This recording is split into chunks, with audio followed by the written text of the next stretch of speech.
وہ جو swimming pool تھا اس کی سیڑھیوں والا حصہ تھا اور وہ اتنی ہائٹ پر تھا، تقریباً 50-60 سیڑھیاں چڑھ کر اوپر جاتے تھے۔ اس کے بعد وہاں سے وہ کودنے والا ان لوگوں نے پوائنٹ بنایا تھا جو بہت زیادہ بڑا اور ہائٹڈ تھا۔ ہم لوگ تو دیکھ کر ہی ڈر گئی کہ اگر یہاں سے کوئی بھی کودے گا تو اس کے پتہ نہیں وہ بچے گا بھی یا نہیں۔ انہوں نے اتنا اونچا کیسے بنایا اور کیوں بنایا؟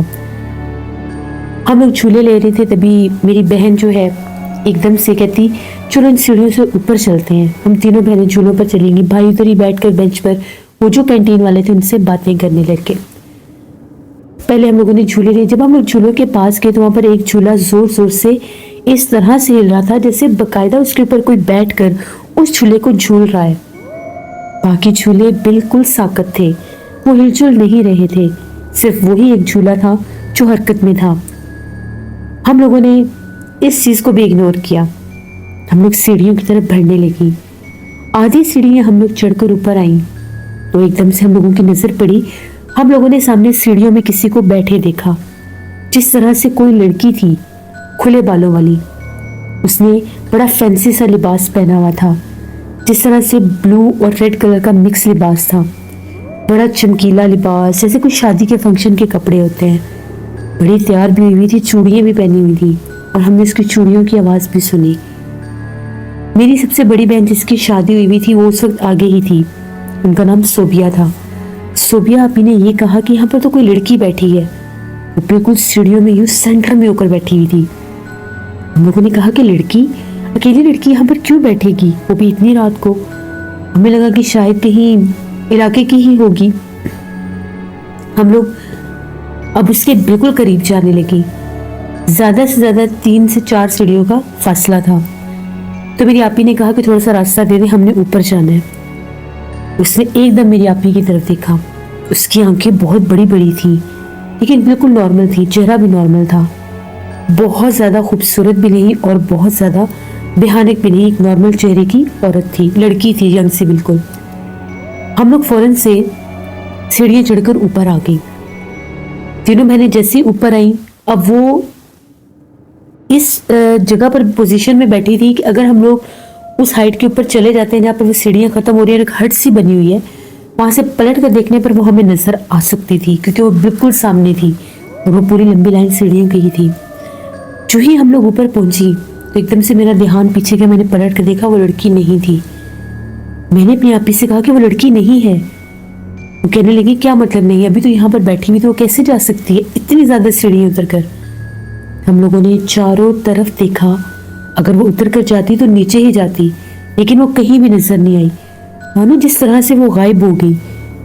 ہم لوگوں کو تو کچھ سمجھ میں نہ آئے کہ ہوا کیا ہے۔ تبھی ایک دم سے جو میری درمیان والی بہن ہے، اس کا نام کرن ہے، وہ کہنے لگی کہ میرے کندھے بہت بھاری ہو رہے ہیں، میرا سر چکرا رہا ہے، میرے سے اتنی اونچائی پر کھڑے نہیں ہوا جا رہا، جلدی نیچے چلو۔ وہ چلانے لگی، چیخنے لگی۔ ہم لوگوں نے اسے کام ڈاؤن کیا کہ کیا ہو گیا تمہیں، ہم لے کر چلتے ہیں تمہیں نیچے۔ ہم لوگ جیسے اس کو لے کر اس حصے سے نیچے اترے جہاں پر وہ لڑکی بیٹھی تھی، ابھی ہم لوگ تقریباً 5 سیڑھیاں اس حصے سے نیچے آئی تھی جہاں پر ہم نے اس کو بیٹھے دیکھا تھا۔ ہمیں پھر چوڑیوں کی آواز آئی۔ نہ چاہتے ہوئے بھی ہم تینوں بہنوں نے پیچھے پلٹ کر دیکھا، وہ لڑکی وہیں پر بیٹھی تھی۔ بس وہ ایک ایسا لمحہ تھا کہ ہمیں یہ لگا کہ شاید ہم لوگ یا تو گر جائیں گی یا ہم لوگ یہاں سے کود دیں گی۔ اتنا خوف طاری ہوا کہ ہم نے اس خوف کے عالم میں پتہ نہیں ہم لوگ کیسے سیڑھیوں سے نیچے آئیں، یہاں تک کہ آخری 2 سیڑھیوں سے میری جو بڑی بہن تھی اس کا پاؤں بھی فولڈ ہوا، وہ گر گئی۔ اس کو اٹھا کر ہم لوگ جلدی سے جھولوں کے قریب آنے لگے تو وہ لڑکی جو تھی اوپر جا کر وہ جہاں پر وہ ٹاور تھا جہاں سے سب کودتے تھے نیچے، وہاں پر جا کر کھڑی ہو گئی۔ اتنے میں ایک دم سے پتہ نہیں کہاں سے وہ ملنگ بابا جو دربار میں ہوتے تھے، جن کو ہم لوگ کھانے کے لیے سب کچھ دیتے تھے، وہ آ گئے اور کہنے لگے میں نے منع کیا تھا کہ زیادہ دیر یہاں پر مت رکنا، اس کے آنے کا ٹائم ہو جاتا ہے، وہ یہاں پر موجود ہے تمہارے پاس، نکلو یہاں سے جلدی۔ وہ غصے سے ہمیں ڈانٹ رہے تھے اور سیڑھیوں کی طرف منہ کر کے کہنے لگے اگر تم نیچے آئی تو میں تمہیں زندہ نہیں چھوڑوں گا، اوپر ہی بیٹھو تم۔ یہ لفظ انہوں نے باقاعدہ بولے۔ میرے بھائی نے بھی جب ان کی آوازیں سنی، میرے بھائی بھی بھاگتے بھاگتے آئے اور کہنے لگے بابا کیا ہوا ہے؟ تو بابا نے بڑے غصے سے کہا کہ ان کو لے کر نکل جاؤ یہاں سے، جلدی جاؤ یہاں سے، چلے جاؤ یہاں سے۔ ہم لوگ فوراً وہاں سے نکلی، ہم لوگ کانپ رہی تھی،